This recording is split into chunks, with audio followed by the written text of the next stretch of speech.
with your spirit and believe God for it. Don't wait till the battle is over. Shout right now.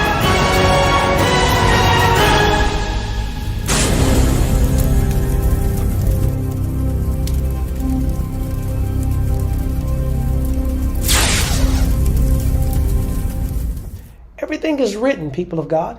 It is what is written.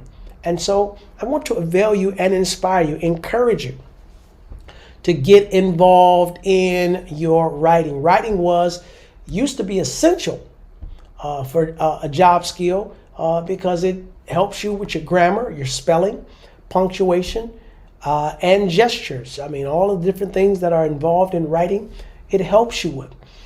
Writing is good because it improves your communication skills. Writing is good because it sharpens your creativity and your imagination.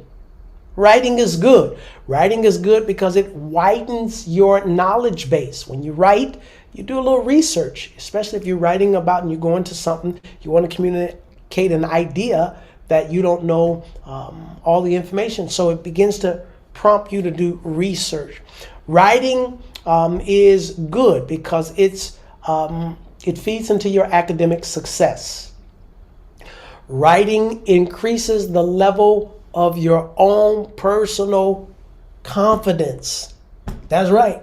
You want to build your confidence? Right. You build your confidence with articulating and, I've been preaching for a long time. And when I preach, I have a method. I have a method of study. I have a method of outlining. And there are different times I'll do different things depending on where I'm preaching and the audience that I'm preaching to.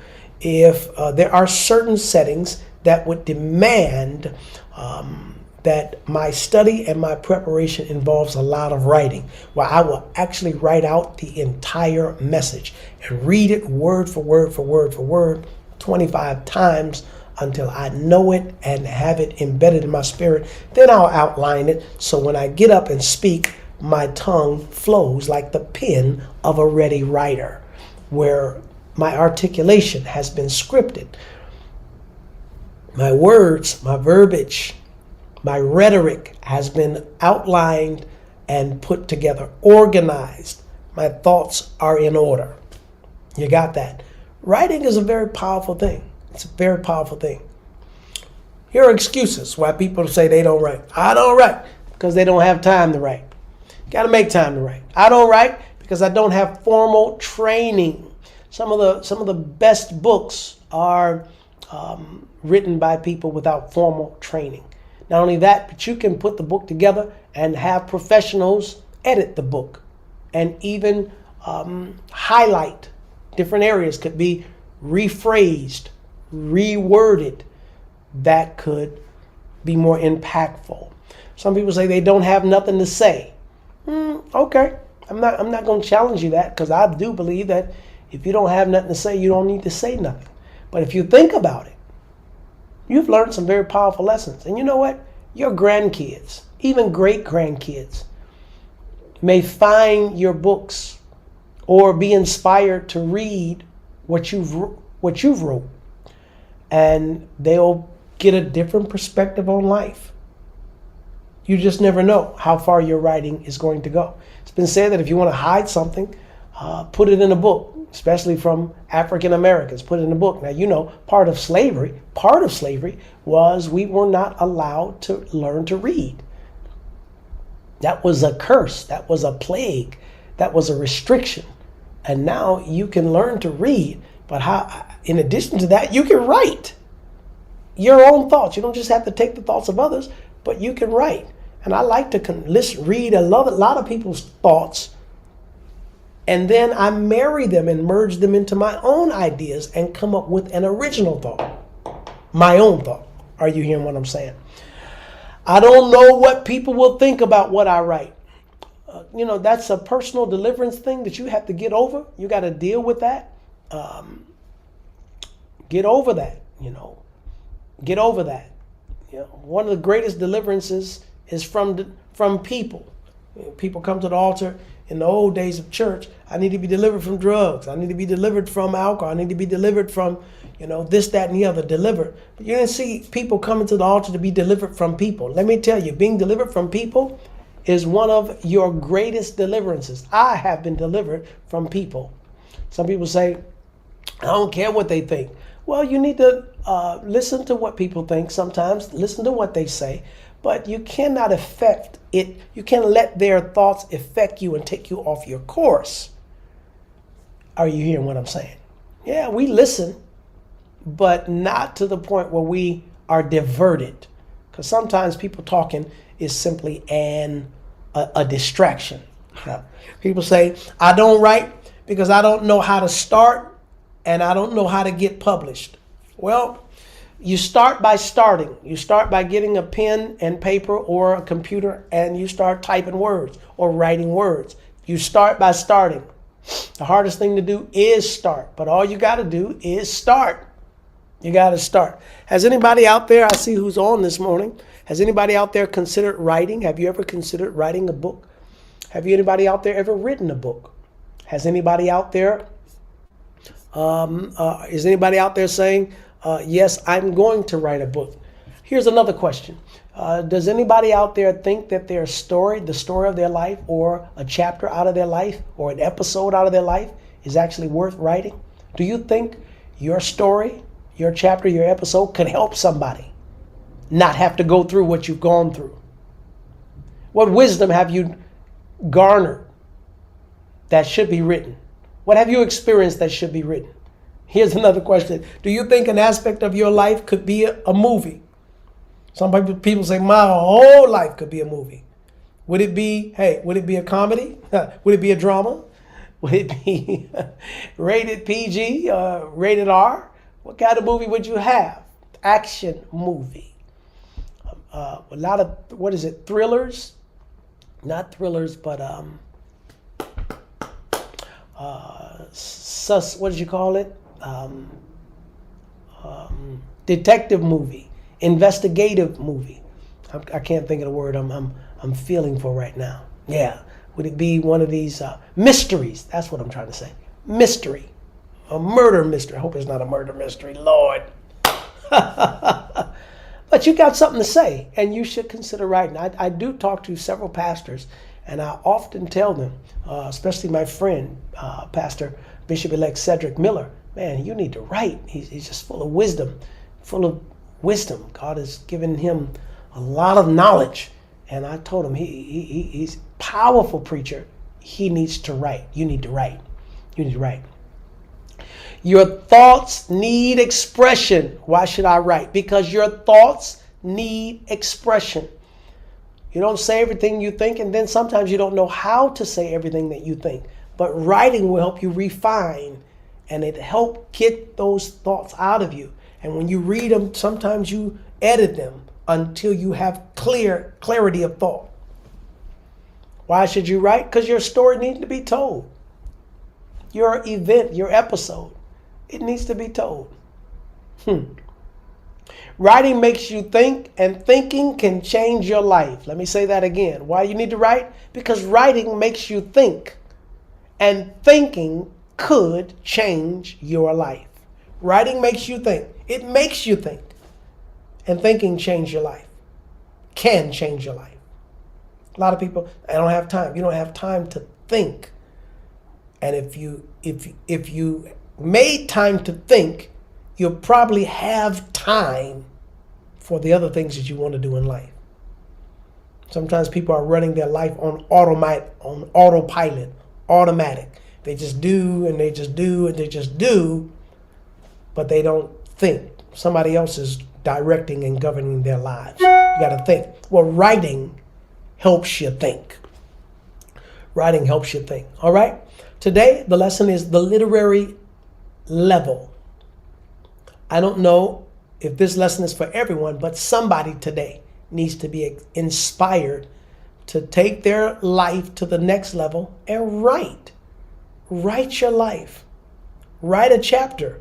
You don't have to write your whole life story. You don't even remember everything. But there is a time that you may remember. You may want to write it.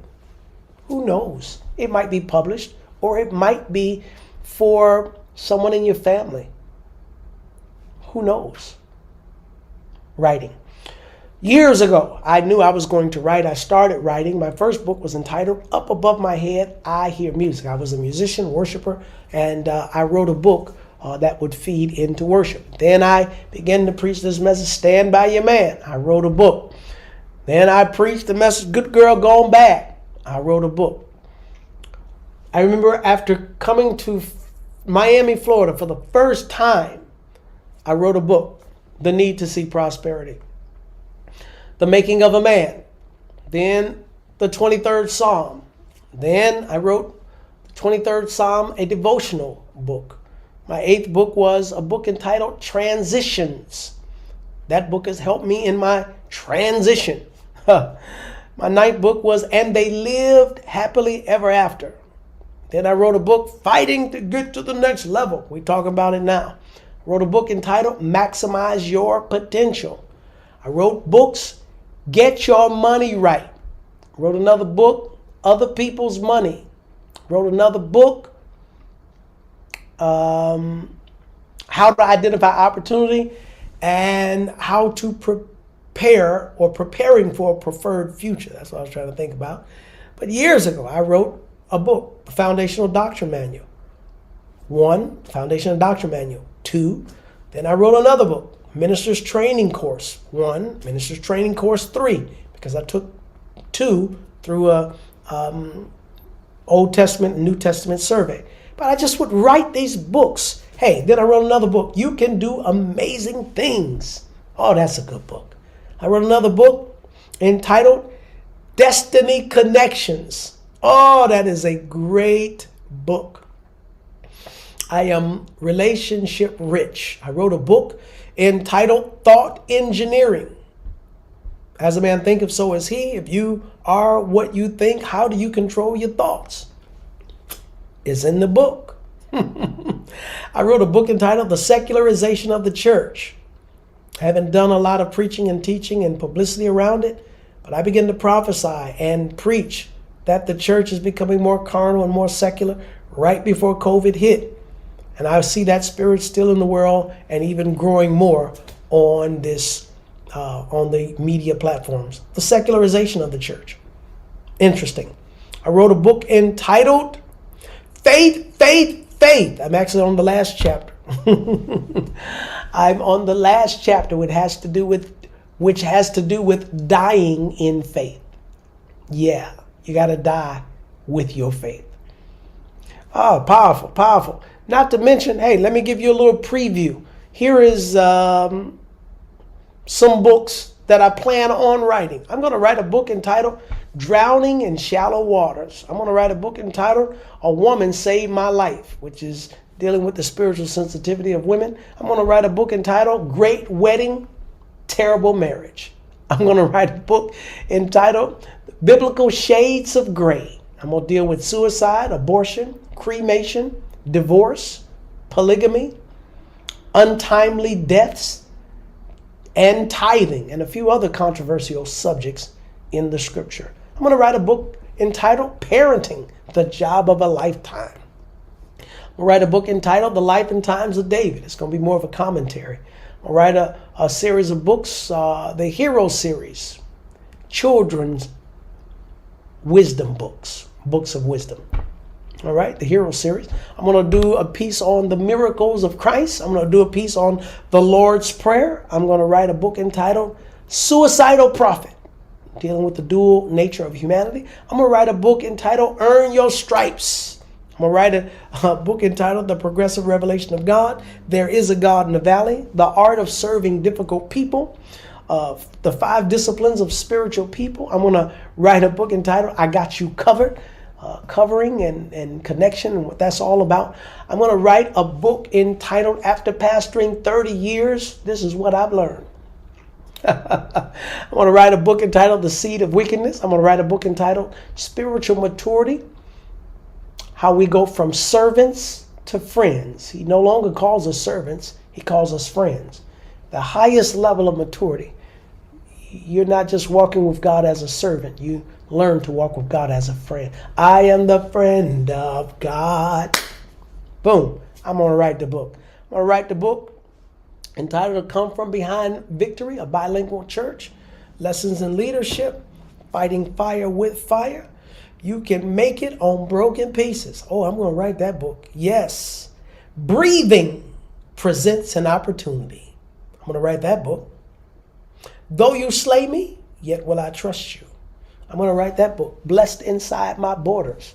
I'm going to write that book. Some sermons I preach, some ideas I've come up with and begin to preach and push forth. But in time, I'm going to write them as books, and new ideas and more ideas are going to come forward. I'm going to write. I'm going to spend the rest of my life writing books. Yeah, I'm going to write books. That's part of what I'm called to do. But I'm talking to a few people that may be called to write as well. I want to inspire you today to go to the literary level. Start a blog. Start a column. Start writing and putting your thoughts. Sometimes people, they make a post and they just put up a scripture verse. That's good. But what about some of your own ideas, concepts? You may need to consider writing. All right, that's it. That's it today.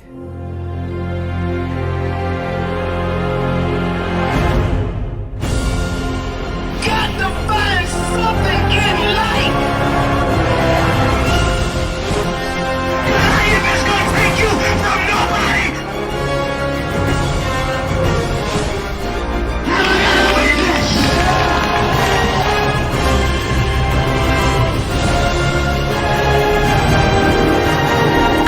Somebody, throw your hands up, anoint them, fill them with your spirit,